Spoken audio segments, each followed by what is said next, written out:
میرے پاس ایک صاحب آیا، کہنے لگے گھر میں بڑی پریشانی ہے، کچھ آوازیں آتی ہیں، تو میں نے کہا سورۃ بقرہ پڑھیں۔ کہنے لگے ایسا تھوڑی تکلیف کرے، مجھے ایک تعویذ لکھ دیں۔ میں نے کہا میں اس سے زیادہ بھی تکلیف کرنے کو تیار ہوں، پر میرے لکھے تعویذ میں کیا اثر ہوگا؟ تعویذ بالکل جائزہ دینا چاہیے، پر تمہیں وہ والا تعویذ دے رہا ہوں جو رسول پاک نے عطا فرمایا۔ حضور نے فرمایا سورہ بقرہ پڑھو، فرمایا جن کیا شیطان بھی تمہارے گھر سے دوڑ جائے گا، پر وہ وضو کرنا پڑتا ہے نا، قرآن شریف لانا پڑتا ہے۔ ہم اپنی روحانی زندگی کو بالکل چھوڑ بیٹھے، بالکل۔ ایک حافظ جی کل میرے سامنے قرآن شریف پڑھ رہے تھے، تو میں نے ان سے پوچھا پتر کیا کر رہے ہو؟ کہنے لگے روزے قریب آ گئے۔ میں نے ان سے کہا سنو، یہ بات ٹھیک نہیں تمہاری، بچے بدنوں کو سنانے کے لیے یاد کر رہے، یہ چیز درست نہیں۔ مجھے شاگرد پڑھتے ہیں نا ہمارے پاس، تو میں درس نظامی کے طالب علموں سے کہتا رہتا ہوں کہ اگر مطالعہ اس لیے کرو گے نا کہ قوم کو سنانا ہے، واہ واہ کرانی، تو تمہیں کوئی چیز یاد نہیں رہے گی۔ اللہ بڑا غیور ہے۔ ان صلاتی و نسکی و محیای و مماتی للہ رب العالمین۔ اپنی اصلاح کے لیے قرآن و سنت پڑھو، پھر جب تم ممبر پہ بیٹھو گے تو رب تمہاری زبان پر حکمت کے چشمے جاری کر دے۔ اب قرآن شریف سے یاد کرنے کے لوگوں کو سنانا، چلیں یہ بھی ٹھیک ہے تراویح کے لیے، پر کچھ اتنا بھی تو پڑھے نا کہ میرا اللہ راضی ہو جائے، مجھے سکون ملے۔ اپنی روحانی زندگی پر محنت کریں۔ یہ دیکھیں کہ کتنے دن ہو گئے میں نے سنے ایک حدیث پاک، کچھ غریب لوگ اکٹھے ہو کے نبی پاک کی بارگاہ میں حاضر ہوئے۔ دیکھیں انہیں اپنے نیکی کے خزانوں کی کتنی فکر تھی۔ حضرت ابو ہریرہ رضی اللہ تعالیٰ عنہ کہتے ہیں انہوں نے غریبوں نے آ کے عرض کی یا رسول اللہ صلی اللہ علیہ وسلم، یہ امیر تو نیکیوں میں ہم سے آگے نکل گئے۔ حضور نے فرمایا وہ کس طرح؟ عرض کی یا رسول اللہ وہ زکوٰۃ دیتے ہیں، ہم پر فرض ہی نہیں، وہ حج کرتے ہیں، ہم پر فرض ہی نہیں، وہ صدقات و خیرات کرتے ہیں، ہم کر ہی نہیں سکتے، وہ تو گزر گئے آگے، اب کیا کریں؟ قربان جائیں محبوب کے سمجھانے کے طریقے۔ حضور نے فرمایا کان ادھر لاؤ۔ وہ غریب نا حضور کے چہرہ نور کے گرد حالہ بنا کے کھڑے ہو۔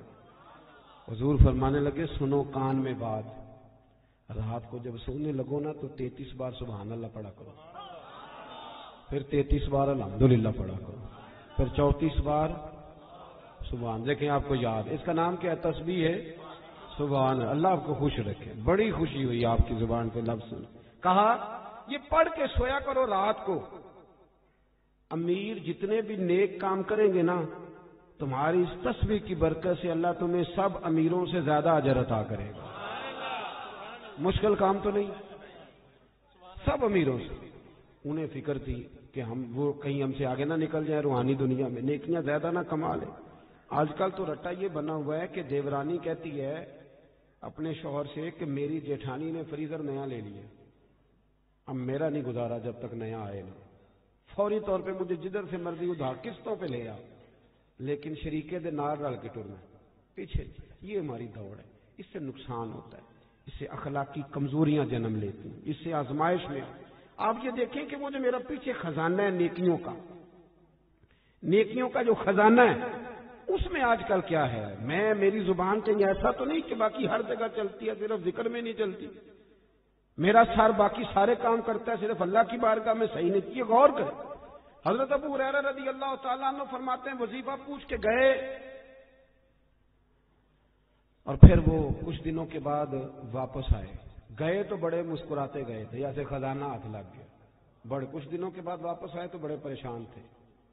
حضور نے فرمایا اب کیا ہوا؟ کہ یا رسول اللہ بڑی پریشانی بن گئی۔ اب بھائی ہوا کیا؟ عرض کرنے لگے یا رسول اللہ وہ بات تو امیروں نے بھی سن لی ہے۔ ایک صحابی کہنے لگے میرا پڑوسی بڑا امیر ہے، رات وہ بھی تسبیح پڑھ رہا تھا اپنے سین میں سن رہا تھا، حضور اب کیا کرتا ہے؟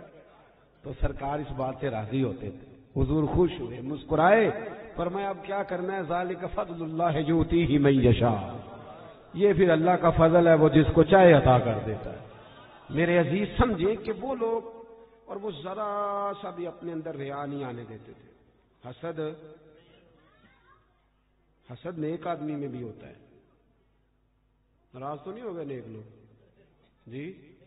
نیک ناراض نہ ہو جائیں۔ حسد نیک آدمی میں بھی، بندہ نیک بھی ہوتا ہے اور حسد بھی، چونکہ حدیث ہے ترمذی شریف میں، حضور نے فرمایا حسد نیکیوں کو یوں کھا جاتا ہے جیسے خشک لکڑی کو آگ کھا جاتی ہے۔ تو اس کا مطلب ہے حضور نے فرمایا بندہ حاسد بھی ہوتا ہے اور نیک بھی ہوتا ہے، اس کے ساتھ ساتھ حسد بھی چل رہا ہوتا ہے اور نیکیاں بھی. تو پھر نیک آدمی کو چاہیے نا حسد سے جان چھڑائے، ایسا نہ ہو کہ وہ نیکیاں کرتا جائے اور ساتھ ساتھ حسد کھاتا جائے، اس کا کوئی فائدہ. اپنی روحانی زندگی کہیں تکبر نہ آئے کہیں بھی. اور امام کشاری تو یہاں تک فرماتے ہیں، آپ فرماتے ہیں میں نے بہت سارے جھکے ہوئے لوگ دیکھے ہیں، گردنیں جھکی ہوئی ہیں، دل میں بڑا تکبر ہے. آپ فرماتے ہیں میں نے بہت سارے دعائیں مانگنے والے دیکھے ہیں جو جزاک اللہ بھی برابر کہہ رہے ہیں پر اندر ان کی عداوت بھی برابر ہے. ایسا نہیں کریں. آپ یہ دیکھیں کہ کہیں ایک دیکھیں نا، ایک ہلکا یہ میرا بٹن ٹوٹ جائے نا تو ساری محفل میں میری توجہ بٹن پہ رہے گی، چاہے کوئی دیکھے بھی نہ. مجھے تو پتہ ہے نا ٹوٹا ہوا ہے تو میں بار بار غور کروں گا. ایک دھبا بھی باطن پہ لگ جائے نا، وہ جھوٹ کا ہو، وہ دغے کا ہو، وہ لالچ کا ہو، وہ حسد کا ہو، ایک بھی دھبا ہو نا سکون نہیں آتا، آپ بے چین رہتے.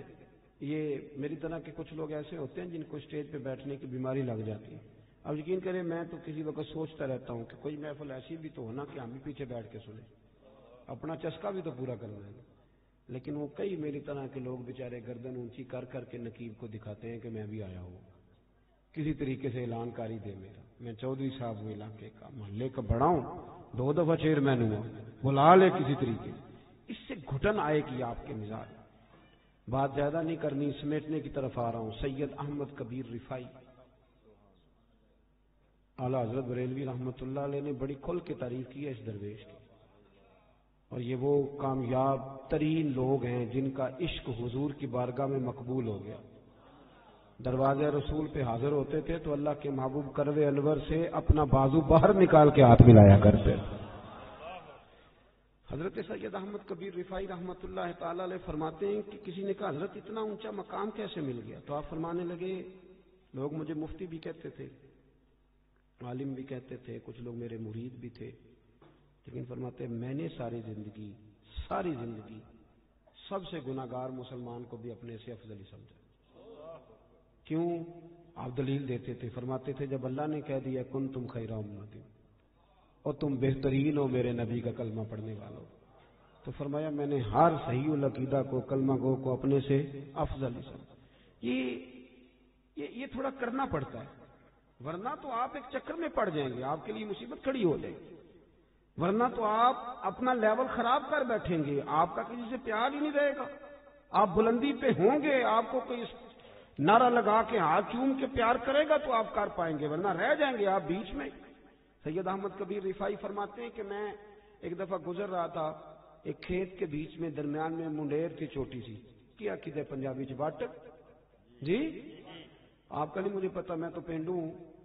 تو گاؤں میں نا یہ جب چاول کی فصل کاشت کرتے تھے نا مونجی، تو اس وقت کدو کیا جاتا تھا، پتہ ہے کہ نہیں؟ چلو جنہوں نے پتا ہے وہ تو ہاں نہ کرو نا.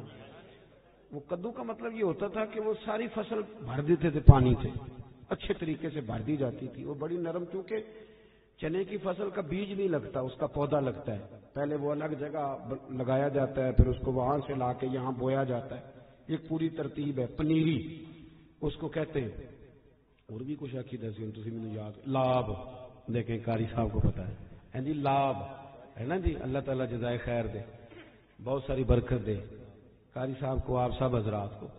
تو وہ اس طرح سمجھ لیں کہ فرماتے ہیں میں بٹ سے منڈیر سے گزر رہا تھا، ادھر بھی پانی تھا ادھر بھی پانی تھا. سید صاحب کہتے ہیں جب میں گزر رہا تھا تو سامنے سے کتا آ گیا. اب کتا بھی کھڑا ہے گزرنے کو، میں بھی کھڑا ہوں. اب جو ہے وہ ٹائم تھوڑا ہے، میں نے عصر کی نماز پڑھنی تھی. اب وہاں سے 2 بندے نہیں گزر سکتے، ایک ہی گزر سکتا ہے. فرماتے ہیں وہ بھی کھڑا میں بھی کھڑا. کتا اگر نسلی اصلی ہو تو اللہ والوں کا ادب کرتا ہے، آپ کو پتا ہے نا صحابہ کاف کے کتے کا. تو وہ بھی کھڑا ہو گیا، تو کہتے ہیں میں بھی کھڑا ہو گیا.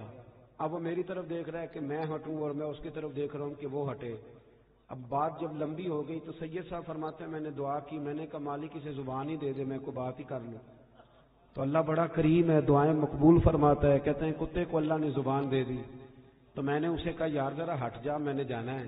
تو کہنے لگا شاہ جی آپ ہٹ جائیں، میں نے بھی تو جانا ہے نا، میں نے بھی تو جانا ہے. تو کہتے ہیں میں نے اسے کہا یار میری سن بات، میں نے پڑھنی ہے عصر کی نماز، میں ہوں شریعت کا مکلف، میں پابند ہوں، تو پابند نہیں دین کا، مکلف نہیں، تیرے اوپر فرض نہیں، میرے اوپر نماز فرض ہے۔ اگر میں کھیت میں اتروں گا تو کپڑے میرے آلودہ ہو جائیں گے اور مجھے غسل کرنا پڑے گا، وضو تو لیٹ ہو جاؤں گا، تو چونکہ مکلف نہیں، تو اتر جا۔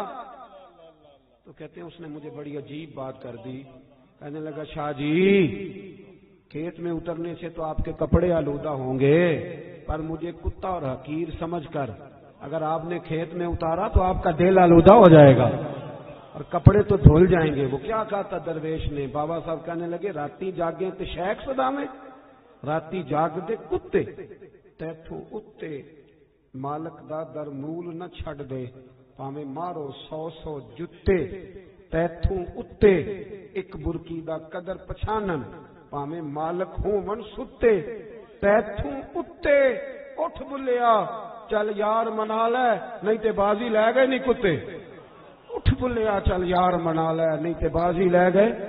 سید صاحب فرماتے ہیں میں چھلانگ لگا کے اتر گیا کھیت میں، کپڑے آلودہ ہو گئے، میں نے دھوئے، نئے سرے سے وضو کیا، کپڑے بدلے، لیکن میرا دل بڑا ٹھنڈا رہا کہ میں نے حقیر نہیں جانا اللہ کی، تھوڑی سی نا اپنی روحانی زندگی پر بھی توجہ